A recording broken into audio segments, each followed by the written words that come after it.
Chapter 6. Huwag mong pupulutin, yan. Hayaan mo, yang mangkukulam na, yan ang maglinis niyan. Isang maginoo si Ivan ngunit pagdating kay Lori, hindi niya palalampasan ang mga pang-iinsulto ng kahit sino.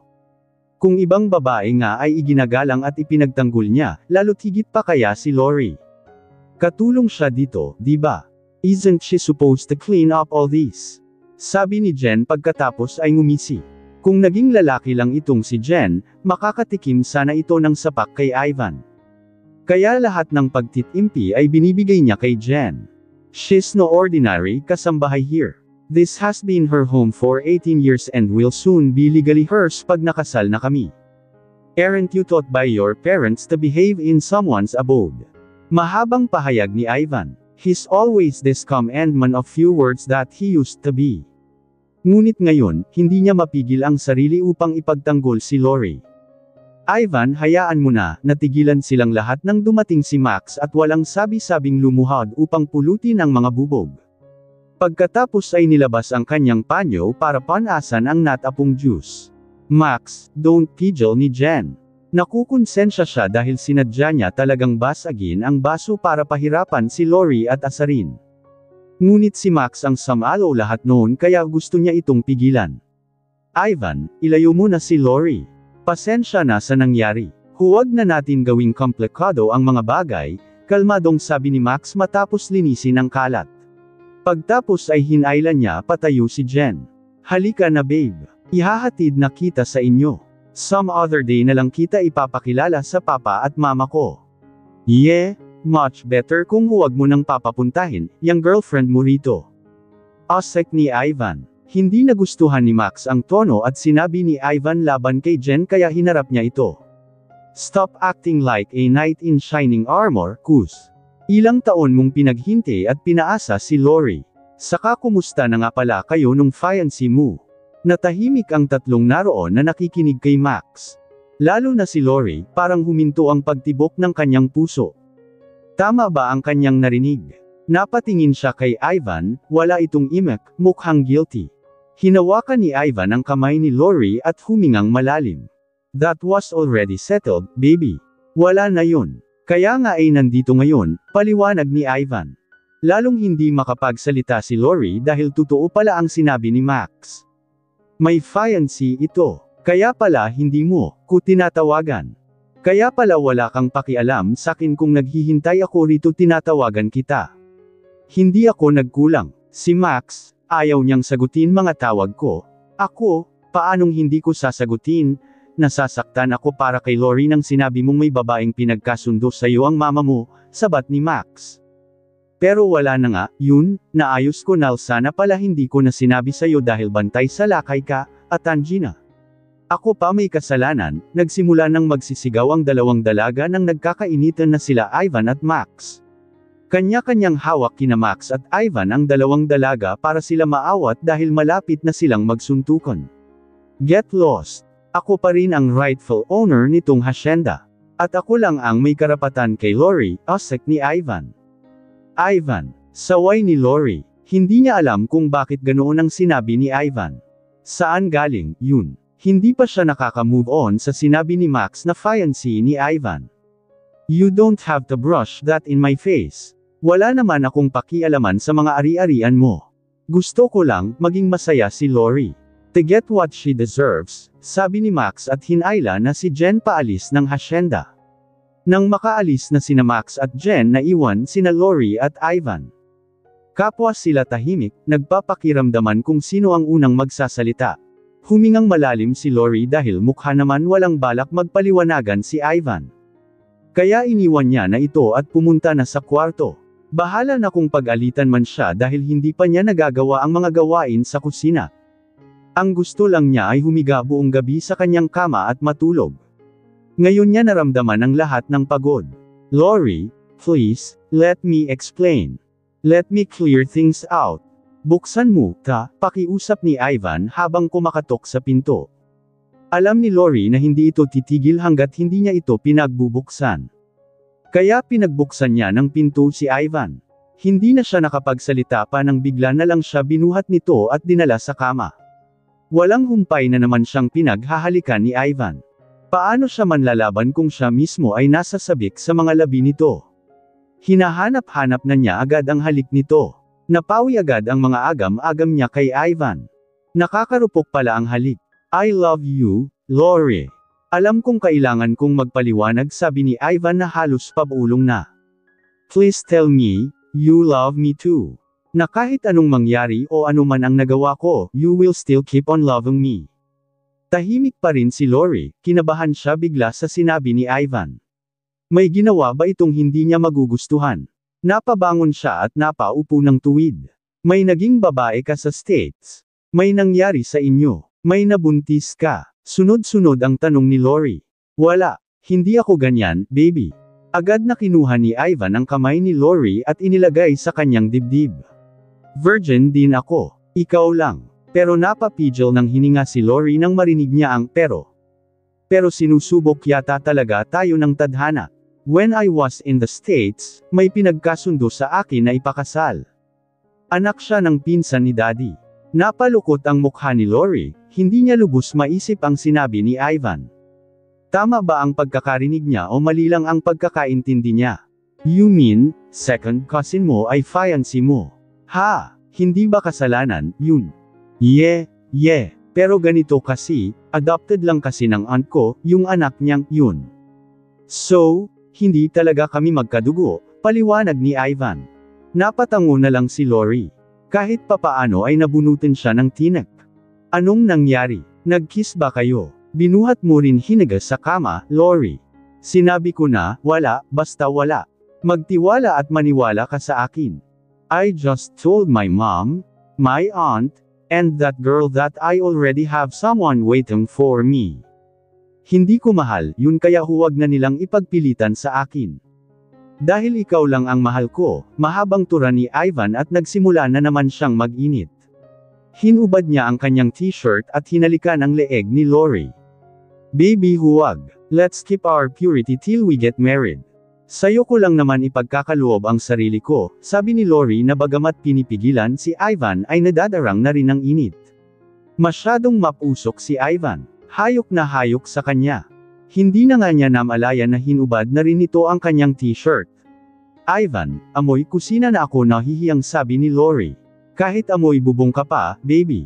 But swear, you still smell so sweet. You smell sensual na pagkakabulong ni Ivan sa tenga ni Lori. Napakagatlabi at napakapit ng mahigpit si Lori sa batok ni Ivan nang pababa na ng pababa ang halik nito. Ang bilis ni Ivan. Natanggal agad nito ang kanyang bra sa isang iglap. Ivan, huwag. Sa honeymoon na lang natin. Baby, make out lang. Painit lang. Hindi naman kita i-de-virginize, Lori. Hindi man masyadong maunawaan ni Lori ang sinabi ni Ivan, sumunod na lang siya at nagtiwala. Tinatraidor na siya ng kanyang katawan. Sobrang sarap kasi sa pakiramdam ng ginagawa sa kanya ni Ivan. Lalo na nang nilamas nito ang isa niyang dibdib habang ang isa naman ay dinidilaan ang dulo ng kanyang apple. Ivan, baby. Baka mabuntis mo, kung napangiti na lang si Ivan habang nanggigigil na kay Lori. Lori, magluto ka na. At anong oras nang mahuli ng laki ang mga mata ni Lori nang marinig niya ang tinig ng kanyang nanay. Kapwa natarante sina Lori at Ivan, sila ni Manay Lorna sa aktong may ginagawang kababalaghan. Inay. Hiyaw ni Lori habang takip ang dibdib na kani-kanina lang ay sinusupsap ni Ivan. Lalong natarante sina Lori at Ivan nang nahimite si Manay Loma. Baby, kung anuman yang iniisip mo, ano bang gusto mong isipin ko? Sabat ni Ivan bagamat mahinahon ay may diin. Hinalikan lang ako ni Max sa leeg. Texman, ganoon lang. Lasing lang siya noon tapos nakatulog.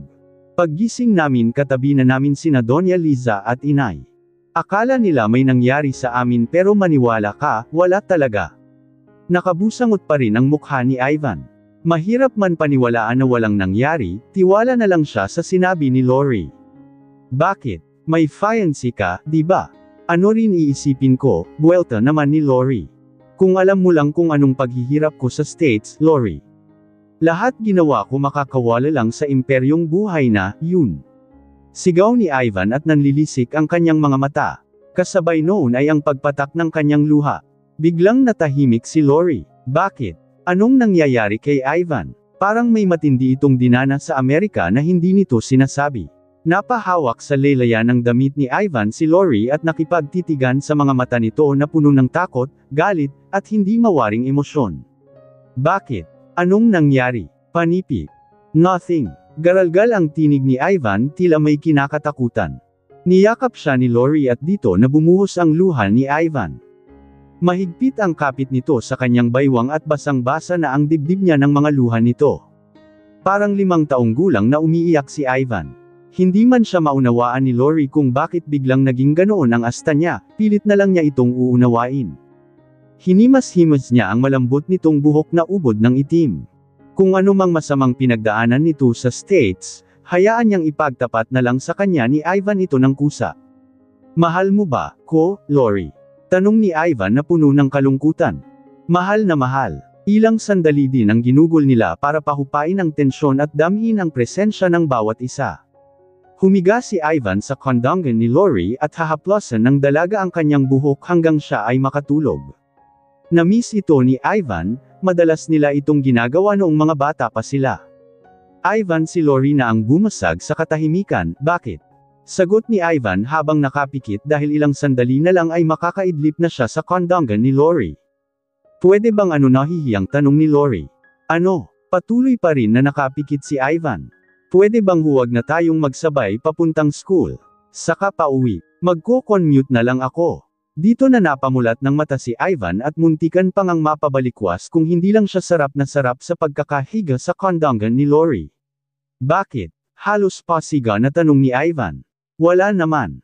Anong wala naman? Hindi pwedeng wala lang. Baby, alam kong may gumugulo sa'yo, aminin mo na sa'kin. Ano ba, yun kasi basta, wala naman. Kaya ko naman sarili ko, nasanay na, kung mag-commute. Kasama si Max. Napabuntong hininga na si Lori, nadamay na naman si Max. Wala na siyang magawa kundi ang magsabi ng totoo. Hindi kasi ako bagay sa kotse mo. Hiyaw ni Lori. Ayaw sana niyang sabihin kung bakit dahil nakakahiya at nakakapanliit kasi ng pagkatao.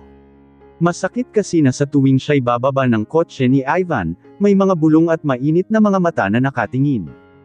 Ayan na, yung yaya ni Ivan. Ano kayang gay uman yan? Kulam reveal, auntie. Ito ang samot-sari niyang naririnig na may kasama pang hajihikan. Nakakapang-insulto at nakakawalan ng kumpiyansa talaga. Ganito rin naman dati kay Max pero wala naman silang relasyon at hindi sila kasing lamang gaya ng pinapakita nila ni Ivan. Lantaran kasi ang pagiging sweet ni Ivan hindi gaya ni Max kaya wala siyang pakialam kung kainggitan man siya ng mga kababaihan dahil wala naman dapat kainggitan sa kanya. Ngunit ngayon ay iba na, totoong magkasintahan sila ni Ivan at totoo namang hindi sila bagay dahil sa estado nila sa buhay. Kahit anong mangyari, sasabay ka sakin. At ganoon nga ang nangyari kinabukasan, walang nagawa si Lori kundi ang sumunod kay Ivan. Tanghali pa ang klase nila dahil may faculty meeting kaya nakakapagtaka kung bakit ang aga nilang umalis ng hasyenda. May lakad ba si Ivan? Wala namang sinasabi ito sa kanya. Pero bilang masunuri na girlfriend sa dominante niyang kasintahan, pikit mata at tikom ang bibig niya sa mga gusto nito. Bakit ang aga naman natin? Mamaya pang after lunch ang klase, tanong ni Lori habang nagmamaneho si Ivan at nakatuon ang atensyon sa daan. Traffic pa naman. Tahimik lang si Ivan at hindi pinansin ang kanyang tanong. Binuksan nito ang audio player ng kotse at pinatugtog ang kantang, Dreaming of You, ni Selena. Napangiti si Lori dahil paborito niya ito noong mga bata pa sila. Hanggang ngayon, paborito pa rin niya ito kaya nakisabay siya sa pag-awit. Maganda ang timbre ng boses ni Lori, malambing at kalmado. Hindi masakit sa tenga, kabaliktaran ng kay Manay Lorna na matining. Hindi na mapigilan ni Lori ang lumuha, may kung ano kasing kirot, lungkot, at nakakalayag sa tuwing maririnig niya ang kantang iyon. Naalala niya kung gaano niya namimiss si Ivan at gusto niya nang makasama ulit. Kinakanta niya ito sa tuwing magkausap sila ni Ivan sa telepono. I just wanna hold you close but so far all I have are dreams of you. So, I wait for the day, courage to say, how much I love you. Pinawi na ni Ivan ang mga luha ni Lori. Iyakin ka talaga. Huwag ka na umiyak. Tahan na. Nandito na ako. Kasi naman ang age aga pinapayak mo ko. Bakit kasi ang aga natin? Nakangiti lang si Ivan at nang nagkulay pula ang traffic lights, nagnakaw ito ng halik sa labi ni Lori. Natulala si Lori dahil mabilisan at biglaan talaga ang mga galawan ni Ivan. Palaging hindi niya inaasahan. May pupuntahan kasi tayo, sana matuwa ka kahit papaano. Saan naman kaya siya dadalhin ng lalaking ito? May pupuntahan kasi tayo, sana matuwa ka kahit papaano. Dumagundong ang dibdib ni Lori sa kaba at excitement. Saan kaya siya dadalhin ni Ivan? Panay ngiti lang kasi ito at pagpapacute, gusto lang yatang ipagmalaki na dalawa ang biloy niya sa pisngi. Talaga namang dagdag sa kagwapuhan ni Ivan lalo na sa tuwing siya'y ngumingiti. Hindi talaga maiwasan ni Lori na sumulyap sa mukha ni Ivan habang ito ay nagmamaneho. Hanggang sa ipinasok ni Ivan ang kotse sa pinakamalaking mall sa bayan. Magmo-mall lang pala sila, hindi pa agad sinabi. Sa totoo lang, isa ang mall sa mga lugar kung saan nalulungkot si Lori. Sa tuwing nalulungkot kasi siya rito, lalo lang pinapamukha sa kanya kung gaano siya kahirap. Marami siyang gustong bilhin ngunit wala siyang sapat na pera na pambili. Gusto niyang kumain sa mamahaling restaurant ngunit kahit nga pang fast food ay hindi siya makakain. Inuuna niya kasi ang mga gastusin sa kolehiyo. Kahit isa siyang full scholar ay marami pa rin na bayarin lalo pat malayo ang bayan sa hasyenda. Malaking bahagi rin ng ipon niya sa bangko ay nakalaan para sa pambili ng bahay at lupa para sa kanilang mag-ina. Konting tiis na lang naman at darating na ang ginhawa. Malapit na ang panahon na makakaluwag-luwag na rin sa buhay. Mabuti na nga lang at nariyan si Max. May panahon na nilalabas siya nito at nililibreng kumain sa masasarap na kainan. Sa tuwing kaarawan niya o kahit sa mga pangkaraniwang araw lang ay magreregalo si Max ng damit o sapatos. Ngunit simula noong nagparamdam na ng matindi si Max, hindi na niya talaga tinanggap ang kahit na anong regalo nito. Nandito na tayo, baby, sabi ni Ivan kaya napabalik sa wisyo si Lori. Bakit kaya biglang naisip ni Lori si Max? Ngayon niya lang kasi napagtanto na sa mahabang panahon, nariyan si Max sa kanyang tabi. Masakit nga siguro ang ginawa niya sa kababata. Ngunit anong magagawa niya kung si Ivan ang mahal niya? Ang hinahanap ng kanyang puso. Head over heels, ang ika nga nila. Ganoon ang nararamdaman niya kay Ivan. Kung ang mga sosyal at anak mayaman na kababaihan nga ay nagkakandara pa kay Ivan, siya pa kaya nakasama nito sa bahay. Pinakitaan at pinaramdaman ni Ivan ng matinding kaligayahan, pagpapahalaga, at kung gaano siya kaganda. Isang mahigpit na yakap ang bigay ni Lori kay Ivan. Medyo nanibago si Ivan dahil siya ang naglalambing ng madalas. What's wrong with you, baby? May problema ba? Tanong ni Ivan habang hinihimas ang buhok ni Lori na nakahilig ang ulo sa kanyang dibdib. Wala naman, baby. Gusto ko lang siguraduhin na totoo ka. Ang hirap kasi maniwala na akin ka talaga. Sa dinami-rami ng mas higit sa akin, ako pa talaga. Bakit naman hindi? Kung sino man ang mas maswerte sa atin, ako, yun. Kasi ako ang mahal mo. Bolero, sabi ni Lori at humajijek. Isang kurot sa likod ni Ivan ang nagpakalas sa kanilang yakap. Halika na nga, bolero. May klase pa tayo mamaya. Kung may gagawin tayo, gawin na natin, yaya ni Lori. Excited ka rin pala. Akala ko kasi ako lang eh. Matapos ang mahabang harutan, pumasok na sila ng mall. Napatingin si Lori sa tindahan ng mamahaling damit. Pagkatapos ay agad ding iniwas ang tingin, Leon kasi ang shop kung saan palagi niyang tinitignan sa tuwing siya ay pumupunta ng mall. Nalungkot siya nang makitang wala na roon ang brown dress na palagi niyang tinitignan na nakadisplay sa glass window ng tindahan. Tingin niya ay babagay ito sa morena niyang kulay. Napahingang malalim na lang siya. Ganoon talaga, tanggapin na lang na wala siyang kakayanang bumili ng ganoon kamahal na damit. Aanhin din naman niya ang ganoon kamahal. Mahalaga ay may susuot na damit. Ngunit bigla na hinatak ni Ivan ang pulsuhan niya at papunta sila sa store kung saan ay pinagmamasdan niya kanina. Agad na sinalubong sila ng magiliw na staff, na si Ivan lang naman talaga ang inaasikaso ng todo. Ivan, bakit dito? Halika na labas na tayo, bulong ni Lori at hinayla-hila ang kamay ni Ivan, palabas ng butik. Hindi naman natinag si Ivan at mahigpit din ang kapit sa kanya upang huwag siyang umalis at manatili sa tabi nito. Miss, bati ni Ivan sa babaeng tauhan ng tindahan. Nasaan na po yung kulay brown dress dito? Yung naka-display po dito dati. Tanong ni Ivan na kinagulat ni Lori. Paano nalaman ni Ivan ang tungkol sa dress na yun? Yun po ba? Nabili na po kasi, sir. Collection po kasi, yun, sir. Pero may isa pa po na natira sa collection, yun nga lang mas mahal po kasi, paliwanag ng staff. Walang dalawang isip at bibilin agad ni Ivan ang tinutukoy na damit. Bago pa sukatin ni Lori sa dressing room ay mariin niyang tinitigan si Ivan. Hindi niya yun susuotin hanggat hindi nagsasabi ng totoo si Ivan kung paano nito nalaman na gustong-gusto niya yung damit. Okay, napabuntong hininga muna si Ivan bago umamin.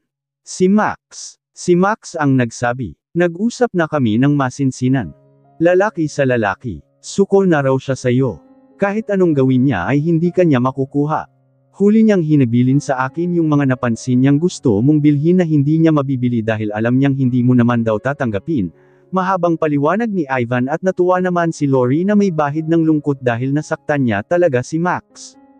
At kahit papaakit lang ang dala niya, napaka-sweet naman nito at napansin pala ang mga nais niyang bilhin. Ganoon pa man ang nangyari, mabuti at nagkasundo na silang magpinsan. Makakalimutan din siya ni Max. Lalo pat may ibang babae na itong laging kasama at dinala pa sa hasyenda para ipakilala sa mga magulang. Hindi lang sa damit na, yun natapos ang lahat. Binilhan sin siya ni Ivan ng mga sapatos. Ivan, tama na. Okay na ako sa mga binili mo. Lori, sabi ni Ivan. Kumapit ito sa magkabila niyang braso at tumitig sa kanyang mga mata. Itong ginawa ko, Lori, maliit na bagay lang, cause I can give you my life. Napatigagal si Lori dahil seryoso iyon na sinabi ni Ivan. Ramdam ang bawat salita, tagos hanggang buto ang mga sinabi nito. Ganoon siya kamahal ni Ivan. Paano pa niya matatanggihan ang lahat ng mga gusto nitong ihandog para sa kanya? Lori, you've been good, hardworking, and a very loving daughter for all of your life. You deserve all the love in the world, baby.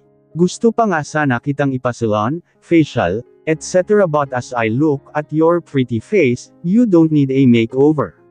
Maganda ka na. Dahil sa sinabing iyon ni Ivan, sinulit na ni Lori ang sandali na para siyang nabubuhay sa panaginip. Sa maikling mga oras na, yun na lahat na naisin ng kanyang puso ay binibigay ni Ivan, tanging pasasalamat, yakap, at tapat na pag-ibig lang ang kanyang may susukli. Ang huli nilang pinuntahan na talaga namang nagpabuhos ng luha ni Lori ay ang arcade at ang katabi nitong palaruan ng mga bata, ang lugar na iniiwas-iwasan niya, niyang dapuan ito ng tingin ay hindi niya magawa dahil nalulungkot siya at naaawa sa sarili. Gustuhin man kasi niya na maglaro doon noon ay hindi niya na magawa. Ang una't huli niyang laro doon ay noong kasama pa niya si Ivan at kanyang inay, noong totalen si Ivan. Hindi na naulit pa. Kaya nang hinayla siya ni Ivan sa loob para maglaro ay hindi na siya tumanggi pa. Mabuti nga at pwedeng maglaro ang mga kasing laki na nila.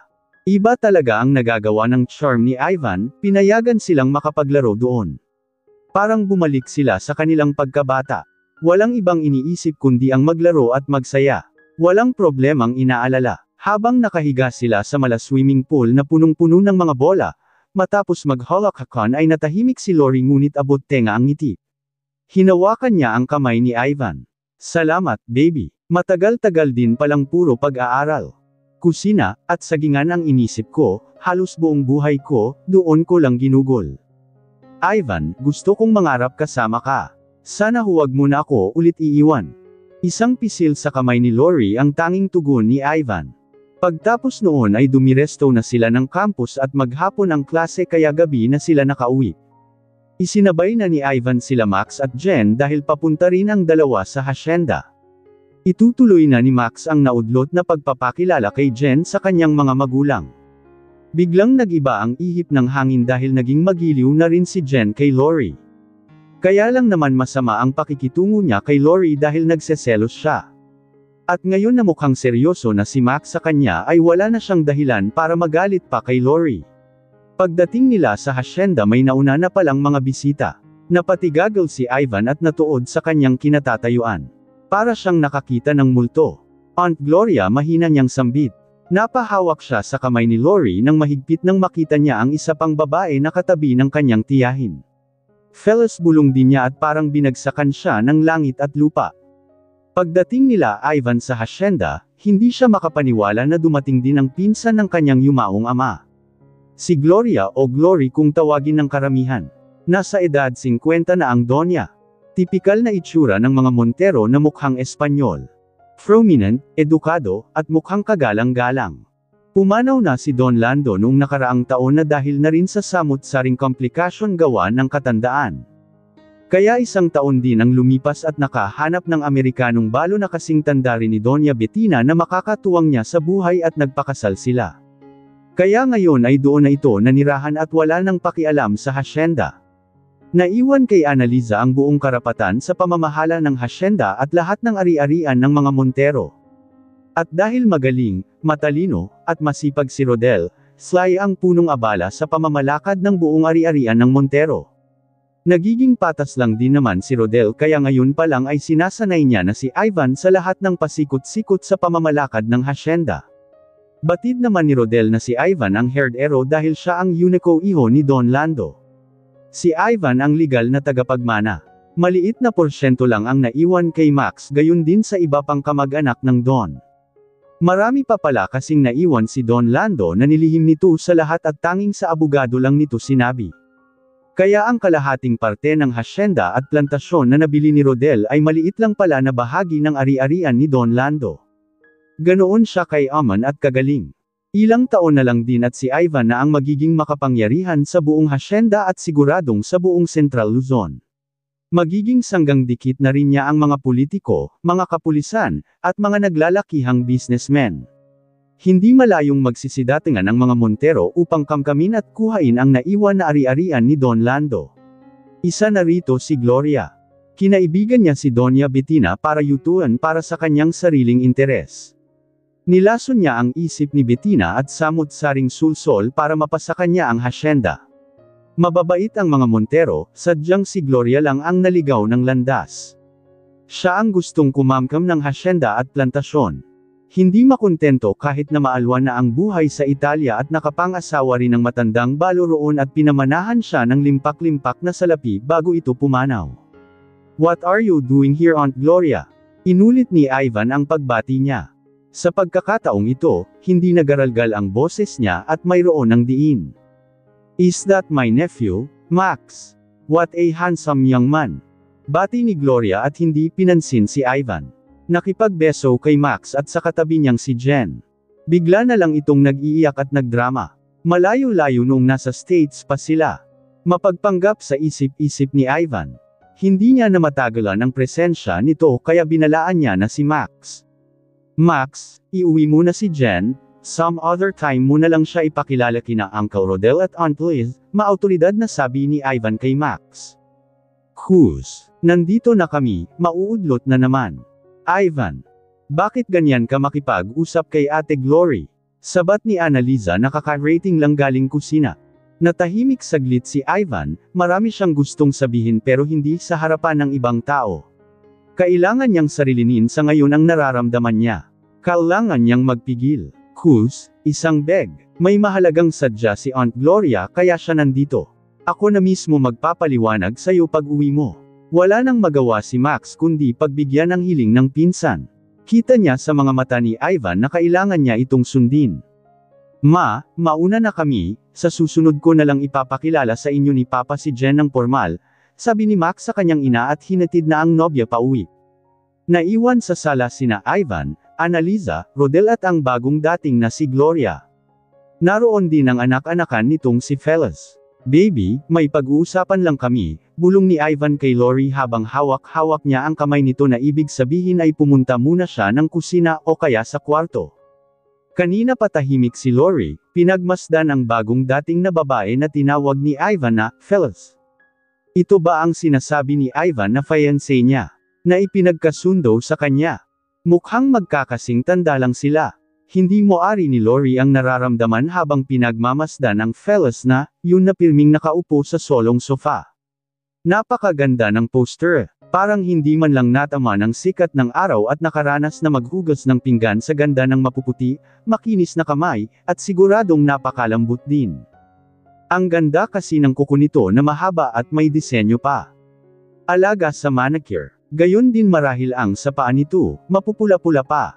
Nakakainggit naman talaga. Maputi ang babae, mapatla kung susuriin maigi ang balat.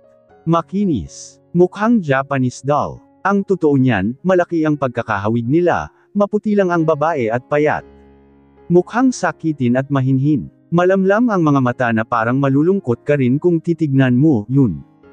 Napatigil sa paghinga si Lori at lumaki ang mga mata niya nang nagtama ang kanilang mga tingin. May kung anong koneksyon ang nararamdaman niya sa fellas na ito. Ivan, my darling, plush teddy bear. Huwag mong paalisin si Lorraine. Dapat nga ay narito rin si Manay Loma. Pakitawag nga siya.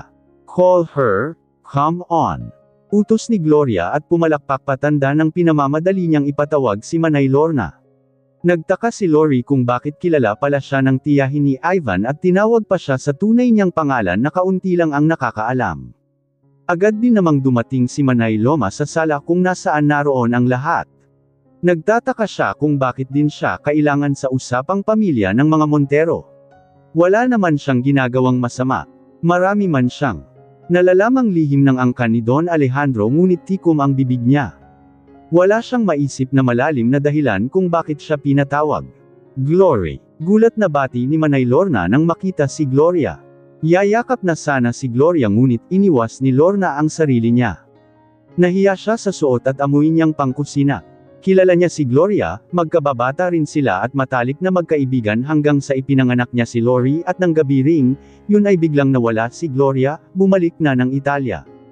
Tuwang-tuwa si Lorna na muling makita ang matalik na kaibigan. Ngunit napalitan ng pagkabigla at pagtataka ang kanyang tuwa nang pinakilala ni Gloria si Fellas. Loma, this is Fellas, your daughter, ang sabi ni Gloria. Nabigla ang lahat. Napanganga-panga at nanlaki pa lalo ang mga bilugang mga mata ni Lori sa gulat. Gloria naman, huwag kang magbiro ng ganyan at tayo'y matanda na at may sakit na sa puso. Hindi bagay makiuso sa mga kabataan sa prank-prank na, yan, it's the truth Lorna. She's Lori's fraternal twin. Panipi. Hindi makapaniwala ang lahat ng naroon sa sinabi ni Gloria. Lalo na si Manay Loma. Hindi pa lubos maisip kung paano nangyari, yun. Glory naman, paano baga, yang sinasabi mo isang beses lang naman akong nagbuntis at isang baby lang ang ibinigay sa akin. Napaupo sa sofa si Manay Lorna katabi ng dalagang si Fellas na nakaupo sa gilid, na sinasabing anak niya at kambal ni Lori. Bagamat wala sa wisyo at gulong-gulo ang isip ni Lorna, hindi mawalay ang tingin niya kay Fellas. Alam niya sa kaibuturan ng kanyang puso ay may pumipitik, pumipintig, at tumitibok. Ito na yata ang sinasabi nilang lukso ng dugo. Kahit hindi siya makapaniwala, unti-unti nang pumapatak ang kanyang mga luha. Nangingilid din ang luha ni Fellas na tahimik na nakikinig. Lumuhad bigla si Gloria sa harapan ni Manay Lorna. Humawak sa dalawa nitong mga kamay at nagsimula ng humagulgol. Napailing-iling si Lorna at umiyak na rin, dama niya na kasi ang emosyong bumubuhos mula sa noalay na matalik na kaibigan. Hindi kasi ganito si Gloria, mapagmataas, matatag, at kailanman ay hindi pa niya nakitang humagulgol o lumuhad si Gloria gaya nito. Paniguradong nagsasabi ito ng totoo. Remember that night when you gave birth? You probably can't remember, you were so groggy back then. Abay Glory, alam mo naman hindi ako maalam mag-Ingles. At pumarain ka sa aking tabi. Mang-alay ka riyan na nakaluhod na pahinggang malalim si Gloria at umupo na nga sa tabi ni Lorna ngunit hindi bumitiw sa kamay nito at patuloy lang siya sa pagluha. Sa mahabang panahon na tinago niya ang lihim na ito ay ngayon siya inuusig ng konsensya. Loma, makinig ka ng maigi. This is what happened. Pero ay pangako mo muna sa akin na hinding-hindi ka magagalit sa akin, seryosong sabi ni Gloria at hindi matinag ang titig niya kay Lorna. Ang malaki at bilugan niyang mga mata ay nakakasindek kaya napatango na lang si Lorna kahit paunti-unti nang may liwanag sa mga pangyayari. Napailing na si Lorna at binabawi na ang kamay mula sa pagkakahawak ni Gloria. Ngunit mas lalo pang diniin nito ang pagkakahawak sa kamay niya. Loma, listen to me, I know you will hate me for the rest of your life pero sa ikabubuti ng anak mo, unawain mo, ko. Makinig ka ng maigi. Kumuha si Lori ng isang basong tubig para inumin ng kanyang ina dahil baka himatayan ito. Napilitang bitiwan ni Gloria ang kamay ni Lorna para makainom at para na rin mahimasmasan sa kanyang ipagtapat. Loma, nang nilabas mo si Lori, may isa pang baby na lumabas. Hindi siya umiyak. Napakaliit niya, hindi gumagalaw, napakaputla. Akala ko ay patay na kaya hindi ko ipinakita sa iyo dahil nahimbing ka na rin sa pagtulog. Hindi man gumagalaw at umiiyak, alam kong may buhay pa siya. Dinala ko siya sa ospital at naging maayos na ang kalagayan niya, natigilan na si Gloria sa pagsalaysay ng nakaraan at pinawi ang mga luha. Muli siyang lumuhod at nagmakaawa sa kaibigan. Lorna, forgive me. I humbly ask for your forgiveness. Nademonyo akong nakawin ang anak mo at dinala siya sa Italy, ganoon ang nangyari, kaya nang gabing nanganak si Lorna ay ang araw ding hindi na nakita si Gloria, tanggi na nito ang kambal ni Lori. Hindi na magawang manambat o magsalita pa ni Lorna dahil napakasakit. Una, ang traitor rin ng pinaka-matalik mong kaibigan. Pangalawa, at lalo na, nakawan ng anak. Sobrang sakit. Hindi na malaman ni Lorna ang gagawin kundi hoiin si Gloria. Ayaw niya na itong makita at agad siyang lumapit kay Felis at niyakap ng ubod higpit. Alam na rin siguro ni Felis ang katotohanan kaya hindi na siya nagulat at iyak na lang din ang reaksyon niya. Hindi magawang makisimpatiya ni Lori sa kambal niya at sa kanilang ina. Hindi pa lubos na matanggap ng buo niyang pagkatao ang katotohanan na may kaati na siya sa atensyon at pagmamahal ng kanyang ina. Lalo na kay Ivan dahil sa sinabing, Felis, ang pangalan ng fiancé nito. Napakasakit para kay Manay Lorna na mawalan ng anak nang hindi niya alam. Kahit sino naman sigurong ina ay nasasaktan. Pero higit ang sakit at hapdi ang dulot noon kay Lorna dahil ilang buwan pa lang ang ipinagbubuntis niya ay namatay sa leukemia ang kanyang mapapangasawa, ang ama ng kambal na sina Felis at Lori. Hindi na nagawa pang magpa-check up ni Lorna sa OB-GYN dahil hindi niya alam na buntis pala siya, akala niya ay mataba lang siya. Akala niya ay dala lamang ng matinding depresyon ang pagkahilo, pagsuka, at mood swings niya. Nalaman na lang niya na buntis pala siya ng ilang araw bago siya manganak, matinding sakit sa tiyan at balakang. Kaya marahil si Felis ay lumabas na naging sakitin. Pinag-interesan talaga ni Gloria ang baby dahil siya ay isang baog. Hindi niya mabigyan ng anak ang Italiano niyang asawa. Hindi siya makakuha ng malaking pamana sa asawa niya pagkat wala silang anak. Kaya nang may pagkakataon na nakawin ang isa sa kambal ay hindi na siya nagdalawang isip pa, kinuha niya si Felis at dinala sa Italia at itinuring parang tunay na anak. Habang si Loma ay walang kamalay-malay na 2 sanggol pala ang niluwal niya sa mundo.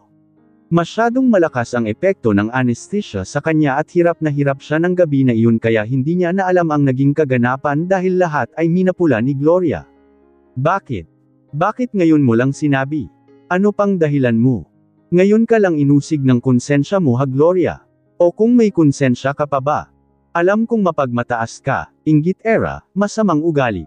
Ibang-iba sa lahat ng Montero, pero hindi ko lubos maisip na ganyan kakasama at magagawa mo, yan sa akin, hiyaw ni Lorna at kung hindi lang amo at kaibigan pa rin niya si Gloria ay gusto niya na itong saksakin. Kung pwede lang sana, that's why I'm telling this. May cancer ako Lorna, malapit na, kung mamatay. Pinagbabayaran ko na mga nagawa kong kasalanan lalo na sayo pero kapag nawala na ako, paano na si Felis? Kaya nga habang buhay pa ako ay inamin ko na ang pagkakasala ko. Ayoko siyang iwan mamag-isa. Patuloy lang sa paghagulgol si Gloria. Isa na namang nakakagulantang na balita ni Gloria. Kaya niya pinagkasundo si Ivan at Felis ay para makamkam niya ang kayamanan ng mga Montero kaya nga tama ang sinabi niyang pinagbabayaran na niya ang mga pagkakasala niya. Kaya nga iiwan ko na si Felis, kailangan na nilang makasal ni Ivan. Nagpantig ang tenga ni Lori dahil sa narinig. Sino ba sila para pangunahan ang desisyon ni Ivan? Mamamatay na nga lang ang matandang Gloria ay nakuha pang magmanipula ng kanilang buhay. No, who told her that I'm gonna marry your crazy daughter? Sigaw naman ni Ivan. Alam niyang masakit para kay Lorna na sabihan na baliw ang anak niya. Hindi na maintindihan ng mga tao sa paligid kung ano na ang nangyayari. Bakit galit na galit si Ivan kay Felis? Ivan, ano bang nangyari noong nasa States ka pa? Magsabi ka ng totoo, tanong ni Lori na pilit na kalmihan ang sarili. Lori, they're both crazy. Sinong matinong paglisip ang nakawin ang anak ng best friend niya? Baka, yang cancer na, yan na sinasabi niya ay imbento lang, o kumang totoo man, yan, karma niya na because she's pure evil. Dalawa silang hindi na matapos ni Ivan ang sasabihin dahil nirerespeto pa rin niya si Manay Loma bilang ina ni Felez. Ayaw niya magsalita ng hindi maganda laban kay Felez sa harap ni Lorna. Who's crazy? Ha, Ivan? Hindi ba ikaw? Buwelta ni Felez. Kanina pa siya tahimik lang at ngayon lang siya nagsalita. Natahimik bigla si Ivan at napakuyom ng kamao. Nagngingit-ngit na siya sa galit. Gusto niya ng manuntok. I'm not crazy. Definitely, it's you. Sagot ni Ivan. You want me to prove your insanity? Sagot naman ni Felez at natahimik na si Ivan. Hindi man gaanong maunawaan ni Manay Lorna ang batuhan ng mga akusasyon nila Felez at Ivan, ang naiintindihan niya ay pinaparatangan nila ang isa't isa na baliw. Ganoon ba? Bakit ano bang nangyari talaga sa kanila? At bakit magkakilala sila? Paanong ikakasal sila? Ang gulo talaga, ang dami niyang hindi maunawaan. Si Lori ay naluha na dahil bilang babae, iba na ang kanyang kutob sa pagdating ng kambal niyang si Felez. Muli niyang tinanong ng masinsinan si Ivan, sana sa pagkakataong ito ay sagutin siya ng buong katapatan. Anong nangyari noong nasa States ka pa? Anong nangyari noong nasa States ka pa? Hindi makapaniwala ang lahat sa kaganapan sa Hacienda Montero dahil sa biglaang pagdating ni Gloria at Felez. Nagulantang ang lahat dahil sa binalita ni Gloria at naungkat na ang tinatagong sekreto ng nakaraan. Bukod kay Manay Lorna, ang pinakamatinding naapektuhang ay si Lori. Paano ipapaliwanag ni Ivan ang mga akusasyon nila ni Felez sa isa't isa? May kung anong nangyari sa pagitan nilang dalawa na kailangan malaman ni Lori. Ivan, ano na, hiyaw ni Lori. Imbis na sagutin siya ni Ivan, hinablot nito ang kanyang kamay. This is all freaking bullshit. Halika na, Lori. The show has ended. Sabay hila sa kanya paakyat ng ikalawang palapag. Mukhang dadalhin siya ni Ivan sa kwarto nito.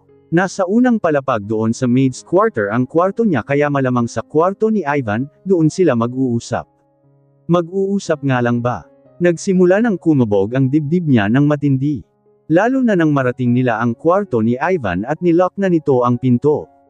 Sa pilitan siyang pinaupo sa kama at humawak sa magkabila niyang braso. Seryoso ang titig nito kaya gusto sana niyang kumawala na. Lori, let's get married, walang kaabog-abog na sabi ni Ivan. Nanlaki ang mga mata ni Lori dahil hindi niya ito inaasahan. May kakaiba talagang nangyayari kung bakit ganito umakto si Ivan. May mga pagkakataon na padalos-dalos ito sa mga desisyon niya pero hindi naman kasing seryoso gaya nito. Padalos-dalos man, ngunit batid ni Lori na desidido si Ivan at seryoso ito sa alok nito. Kaka-18 lang natin, at least we're 18. Pwede na, sabat agad ni Ivan sa sagot ni Lori. Inaasam naman niya na hindi ito papayag. Kaka-college pa lang natin. Nag-uumpisa pa lang akong bumuo ng pangarap, continue to pursue your dreams then. Wala naman akong sinabing hihinto ka, hihinto tayo. I'm just asking you to marry me, just lang para sa'yo ang sagradong kasal, then I'll impregnate you instead. Natarante si Lori nang bigla na lang hinubad ni Ivan ang suot nitong uniforme at hinalikan siya sa kanyang labi. Dumb oval, halos triple ang kaba na kanyang nararamdaman dahil seryoso si Ivan na bubuntisin siya nito. Kahit gaano pa kasarap ang halik at yapos nito, kailangan niyang kumawala sa nakakabaliw nitong halik. Kung hindi, sigurado siyang tutuluyan talaga siya ni Ivan. Baby tama na Ivan nauutol na pakiusap ni Lori at pilit na kumikawala sa matipunong mga bisig ni Ivan. Ayaw mo ba sakin? Ano pa bang inaalala mo? I can give you everything you needed and wanted, just say, yes, Lori. Please say, yes, bulong ni Ivan sa tenga ni Lori habang pilit siyang inaangkin. Ano ba kasing hindi na magawang tapusin ni Lori ang tinatanong niya dahil agresibo na si Ivan. Hinubad na rin ito ang uniforme niya pati na rin ang bra at panty niya ay mabilis ang hinubad din. Ang bilis ng pangyayari. Ano bang nangyayari sa nobyo niya na tila hayok na hayok sa kanya at nagmamadaling buntisin siya? Natulala si Lori at napatingin na lang sa kisame nang maalala niyang ito ang unang pagkakataon na makita siya ni Ivan sa ganitong ayos hubot-hubad. Noong mga bata pa sila kahit sabay silang naliligo madalas na wala rin namang saplot pero mga bata pa sila noon. Ngayong dalaga at binata na sila, talaga namang nakakatakam ang hubog ng katawan nila.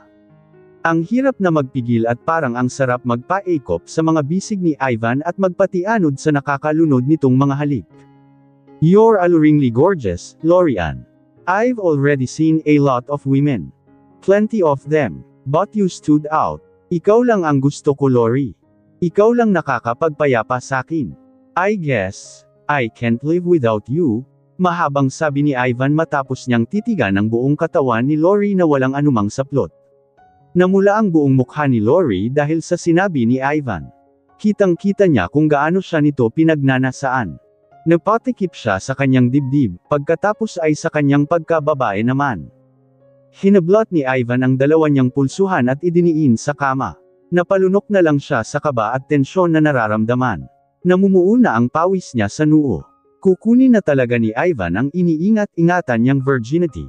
Wala na siyang magawa kundi ang isara ng maigi ang kanyang mga hita. Pero hindi niya magawa dahil nakapaibabaw na sa kanya si Ivan at binitiwan ang isa niyang pulsuhan para ibuka ang kanyang hita. Mahal mo ba, ko, Lori? Nagmamakaawang tanong ni Ivan. Ano bang tanong, yan, just answer me. Mahal mo ba, ko Lori-Ann? Hiyaw ni Ivan. Kumabog ang dibdib ni Lori dahil hindi naman naniniga si Ivan gaya nito. Napalitan tuloy siyang sumagot din ng pasiga. Oo, ikaw lang mahal ko. Ikaw lang naging lalaki sa buhay ko, Ivan. Gaano mo, ko kamahal? Seryosong tanong ni Ivan at inilapit pa niya ang mukha niya malapit sa labi ni Lori, matyagang naghihintay ng sagot nito. Mahal na mahal, bulong ni Lori. Mahal na mahal. But not enough to spread your legs for me. Ano bang pinagsasasabi mo ha, Ivan? Tumigil ka na nga, if you truly love me, then give me your virginity. Nanlaki ang mga mata ni Lori. Hindi ganito si Ivan. Masyado itong maginoo para magsalita ng ganito. Hindi mo maibigay sa akin. Bakit may nakauna na ba? Wala ka nang maibibigay. Virgin pa, ko, Ivan. Huwag mo kung pagbibintangan ng kung ano-ano. Bakit ba kasi? Ano bang nangyayari sa'yo? Mahal na mahal kasi kita. Gusto kitang angkinan. Mahirap bang intindihin, yun? Kung mahal mo rin ako, patunayan mo. Bakit ako ang kailangan na magpatunay na mahal kita? Ivan, I can prove my genuine, unconditional love to you, baby. Pero hindi sa ganitong paraan. Then, marry me. Hiyaw ni Ivan na halos masaktan na si Lori sa higpit ng kapit niya sa kamay nito.